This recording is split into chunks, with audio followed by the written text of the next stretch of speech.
Hello guys, welcome to my channel. Guys, thanks for watching my videos. உங்களுக்கு different type of contents நம்ம YouTube சேனலில் நம்ம post பண்ணிக்கிட்டு இருக்கோம். இன்னைக்கு பார்த்தீங்கன்னா ஒரு குக்கிங் டிஷ் பார்க்க போகிறோம் கைஸ். இன்னைக்கு வந்து ஆலு பரோட்டா பார்க்க போகிறோம் கைஸ். ஆலு பரோட்டா எப்படி செய்யறதுன்னு பார்க்க போகிறோம். இது வந்து நம்ம உருளைக்கிழங்குலாம் வச்சு நல்லா ஸ்டஃப் பண்ணி ஒரு டிஃப்ரெண்ட்டான ஆலு பரோட்டா பண்ண போகிறோம். ஸோ பார்த்து பாருங்க கைஸ் எப்படி இருக்குன்னு சொல்லிட்டு. கைஸ் பிஃபோர் பார்க்குறதுக்கு முன்னாடி என்னோட வீடியோஸை லைக் பண்ணுங்கள், ஷேர் பண்ணுங்கள், மெயினாக சப்ஸ்கிரைப் பண்ணுங்கள் கைஸ். சப்ஸ்கிரைப் பண்ணிங்கன்னா தான் என்னோடய வீடியோஸ்லாம் உங்களுக்கு ஷோ ஆகும். ஸோ ஆல்ரெடி நம்ம போட்டிருக்க குக்கீஸ் வீடியோஸ்லாம் வந்து பார்த்தீங்கன்னா என்னோடய சேனல் ஃபீல்டில் போய் பாருங்கள். ஸோ உங்களுக்கு பிடிச்ச டிஷ்ஷஸ்லாம் நீங்கள் வீட்டில் செஞ்சு பாருங்கள் guys. Let's go start today video guys. Hi guys, இன்றைக்கி வந்து நம்ம வீட்டில் ஆலு பரோட்டா பண்ண போகிறோம். அதுக்கு தேவையான பொருள் பார்த்துடலாமா? இப்போ வந்துட்டு 2 வெங்காயம் வந்து சின்ன சின்னதாக நறுக்கி வச்சுருக்கோம். அப்புறம் வந்துட்டு 2 பச்சை மிளகா, அப்புறம் கொஞ்சம் கொத்தமல்லி வந்துட்டு நறுக்கி வச்சுருக்கோம். அப்புறம் இஞ்சி பூண்டு வந்துட்டு இடித்து வச்சுருக்கோம். அப்புறம் ஆலு பரோட்டாக்கு தேவையான ஆலு வந்துட்டு பொட்டேட்டோ வந்துட்டு வேக வச்சு வச்சுருக்கோம். தென் வந்துட்டு மாவு சப்பாத்தி மாவு வந்து பிசைஞ்சு வச்சுருக்கோம். இப்போ வந்துட்டு ஆலு பரோட்டாவில் ஸ்டஃப் பண்ணுற மசாலா ரெடி பண்ணிக்கலாம். இப்போ வந்து கடாயை வந்து நல்லா சூடு பண்ணி வச்சுக்கலாம். தென் வந்துட்டு தேவையான அளவு எண்ணெய் ஊற்றிக்கலாம். இப்போது வந்துட்டு எண்ணெய் சூடாயிட்ட பிறகு கடுகு போட்டு தென் கருவேப்பிலை போட்டுக்கலாம். கடுகு சூடாயிட்ட பிறகு நம்ம நறுக்கி வச்சுருக்க நம்ம பச்சை மிளகா,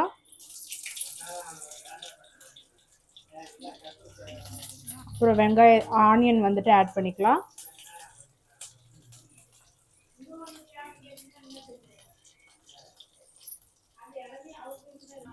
வெங்காயம் நல்லா வதங்கும் போது அதில் வந்து தேவையான அளவு உப்பு போட்டுக்கலாம்.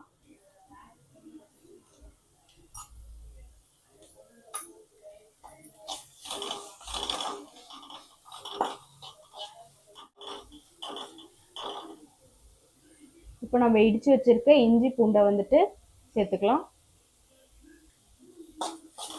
நல்லா வதக்கிக்கோங்க. இஞ்சி பூண்டு போட்ட பிறகும் நல்லா வதக்கிட்டு அது பச்சை ஸ்மெல் போகிற அளவுக்கு நல்லா வதக்கிக்கலாம்.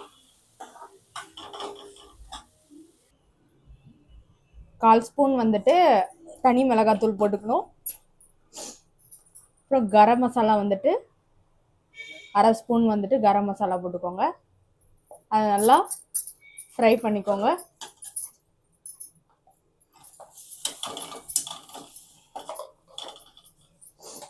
அதே மாதிரி 1/4 ஸ்பூன் ஆல்ரெடி வந்துட்டு நான் மஞ்சள் போட்டிருக்கேன். அது நல்லா வதங்கிடுச்சு. இப்போ வந்து இதையும் நல்லா வதக்கிட்ட பிறகு நம்ம வேக வச்சிருக்க உருளைக்கிழங்க இதில் போட்டுக்கலாம். இப்போ வந்து நம்ம வேக வச்சிருக்க உருளைக்கிழங்க நல்லா மசிச்சு சேர்த்துக்கலாம்.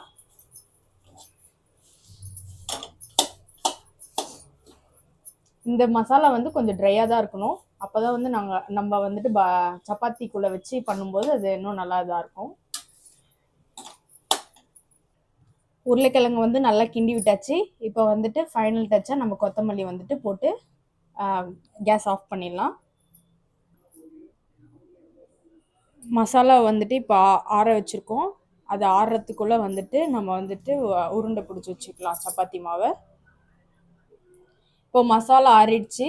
ஸோ அதுக்கேற்ற மாதிரி நம்ம டோக்கு ஏற்ற மாதிரி நம்ம வந்துட்டு உருண்டை பிடிச்சி வச்சுக்கணும். அப்போ தான் அதை ஸ்டஃப் பண்ண முடியும். தவா வந்து நல்லா சூடாக ஆரம்பிச்சிருச்சு.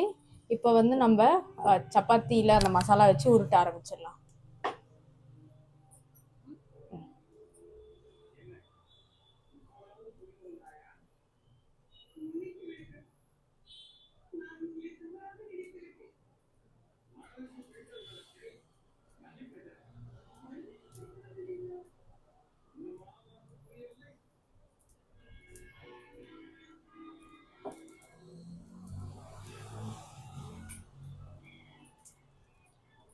ப்ராப்பராக அதை உள்ளே வச்சு உருட்டுனா அது வெளில வராது. இந்த மசாலா உங்களுக்கும் அழகான சப்பாத்தி கிடச்சிரும்.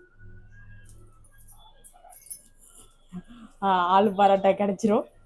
நம்ம உருட்டின அந்த ஆலு சப்பாத்தியை ஆலு பரோட்டா வந்துட்டு பேனில் போட்டுக்கலாம் தவால.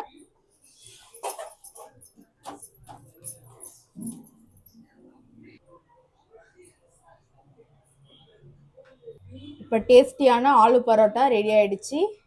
இப்போ சாப்பிட்டுடலாம். ஹலோ காய்ஸ், இப்போ பார்த்தீங்கன்னா நம்ம ஆலு பரோட்டா செஞ்சாச்சு. அதை சாப்பிட போகிறோம். அது வந்து காம்பினேஷனாக தொட்டுக்க பார்த்தீங்கன்னா சிக்கன் குழம்பு இருக்குது, தயிர் இருக்குது, சப்ஜி இருக்குது, அப்புறம் இது வந்து பார்த்திங்கன்னா இது க்ரீன் சட்னி. ஸோ 3ம் வந்து தொட்டுக்க வச்சுருக்கோம். ஸோ ஃபஸ்ட்டு பைட்டு போயிடலாம், நம்ம டேஸ்ட் பண்ணலாம் அப்படி இருக்குன்னு. ஆலு பரோட்டா காய்ஸ் வீட்டில் செஞ்சு சாப்பிடுங்க. நீங்களும் ப்ரிப்பரேஷன் வீடியோ பார்த்துருப்பீங்க. ஸோ எப்படி செய்தோ அதே மாதிரி வீட்டில் செஞ்சு சாப்பிடுங்க கைஸ். நல்லா உருளைக்கிழங்குலாம் ஸ்டஃப் பண்ணி செம்மையாக ஆலு பரோட்டா செஞ்சுருக்காங்க.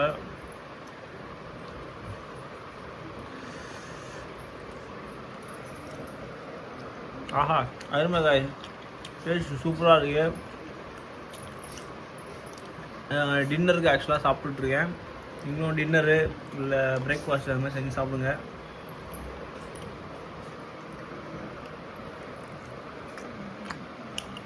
செம்மையாக இருக்குது காய்ஸ். ஓகே காய்ஸ், நீங்களும் வீட்டில் டேஸ்ட் பண்ணி பாருங்கள். சூப்பராக இருக்குது. அருமையான ஆலு பரோட்டா காம்போவாக வந்து பார்த்தீங்கன்னா தயிர், சிக்கன் கிரேவி, அதுக்கப்புறம் இது க்ரீன் சட்னி, இது சப்ஜி.